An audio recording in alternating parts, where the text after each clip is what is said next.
आपल्या कॉर्पोरेशनमध्ये पिंपरी चिंचवडच्या गेली पाहिजे।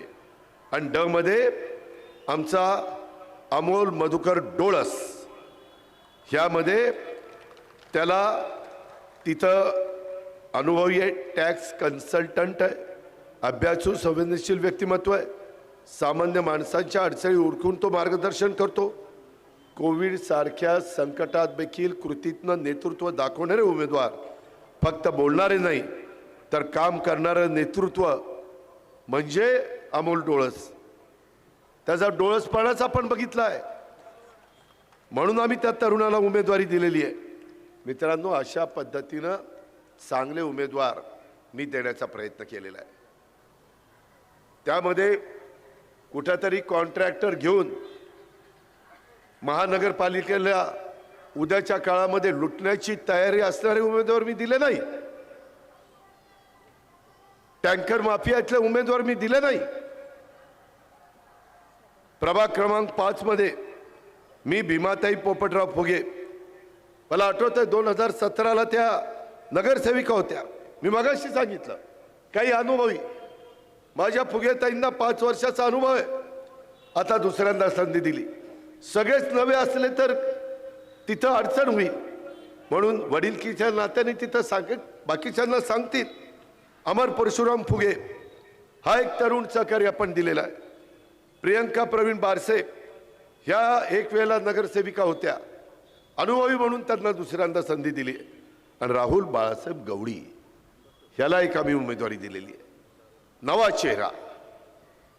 प्रभाग क्रमांक 6 मध्ये वर्षा गणेश बडे हे आमच्या बडेताईंना आम्ही उमेदवारी दिलेली। प्रियंका मयूर लांडे यांना आम्ही उमेदवारी दिलेली आहे। आणि संतोष काळूराम लांडगे यांच्या पत्नी सारिकाताई लांडगे 2 वेळेला नगरसेविका होते।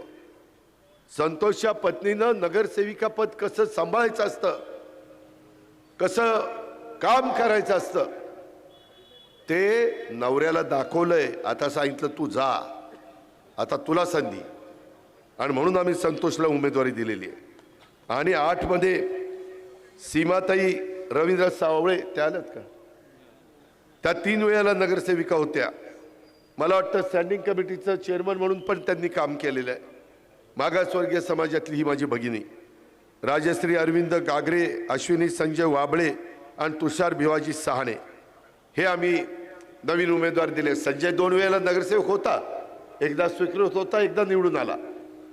अशा पद्धतीनं यांना आम्ही उमेदवारी देण्याचं काम केलं। मी माझं काम चोख बजावलेलं आहे। आता 15 तारखेला बटन दाबायचं काम तुमचं आहे। माझी विनंती आहे की आपण ते त्यांचं बटन दाबा। मी मधला 9 वर्षाचा जो भ्रष्टाचाराचा राक्षस इथं जो उभा राहिला आहे त्याला आपल्याला हटवायचं आहे, नाहीतर तुमच्या पुढच्या पिढीचं काय रे खरं नाही। काय चाललंय भोसरीमध्ये, कशा पद्धतीने चाललंय? आज घराघरामध्ये नळद्वारे दररोज पुरेसा पाणी पुरवठा आम्ही करायचं ठरवलेलं आहे। वाहतुकीची कोंडी सोडवायची, खड्डेमुक्त शहर त्या ठिकाणी करायचं। स्वच्छ सर्वेक्षणाच्या अभियानामध्ये आपल्या पिंपरी चिंचवड शहर भारतात अव्वल येण्यासाठी प्रयत्न आम्हाला करायचा आहे।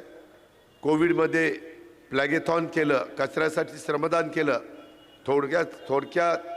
थोड्याच कालावधीत मी पालकमंत्री असताना 95% कचरा वर्गीकरण काही भागात करून दाखवलं। आम्हाला हायटेक आरोग्य सुविधा द्यायच्या। चव्हाण YCM हॉस्पिटल, महानगरपालिकेच्या इतर रुग्णालयात पण जनतेला, माझ्या सर्वसामान्य गोरगरिबांना परवडतील आणि दर्जेदार आरोग्य सुविधा ह्या आम्ही देऊ पाहतोय। 100 राजमाता जिजाऊ क्लिनिक 2 किलोमीटरच्या परिघात आम्ही उभं करू पाहतोय। का तर समाजाची ती गरज आहे। आज आजाराचं प्रमाण वाढलंय, व्हायरल इन्फेक्शन वाढलंय, आणि म्हणून माझ्या पिंपरी चिंचवडकरांचं आरोग्य चांगलं राहिलं पाहिजे। त्याच्यामध्ये DP प्लॅन रद्द करावं लागणार आहे। 50,000 हरकती पिंपरी चिंचवडच्या DP प्लॅनमध्ये हरकती मागवल्या। अहो, 1 नाही, 2 नाही, 3 नाही, 50,000। कशाला म्हणतात 50,000? ज्यांना अर्बन प्लॅनिंगमध्ये काही कळत नाही असे आता त्यांना काय उपमा द्यावी भंगारची उपमा द्यावी का कशाची उपमा द्यावी ते मला कळत नाही. पण हे डीपी करायला बसल्यावर काय अपेक्षा तुम्ही करणार? काय ह्यांचं विजन आहे? काय ह्यांनी करून दाखवलंय? PCMC मॉडेल स्कूल, गोरगरिबांच्या मुलांना 100 मॉडर्न स्कूलमध्ये इंग्रजी शिक्षण देण्याचा आमचा प्रयत्न आहे.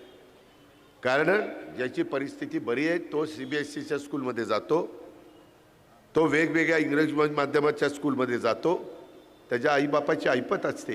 गरिबांनी काय घोडं मारलंय? त्याकरता ते काम आपण करू पाहतोय. आणि पिंपरी चिंचवडमधील सर्व नागरिकांना मेट्रो आणि PMPML बसचा प्रवास मी मोफत करून देणार आहे. मोफत.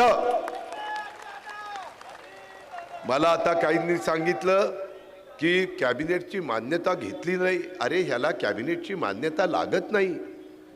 हे पुणे आणि पिंपरी चिंचवडच्या अखत्यारीत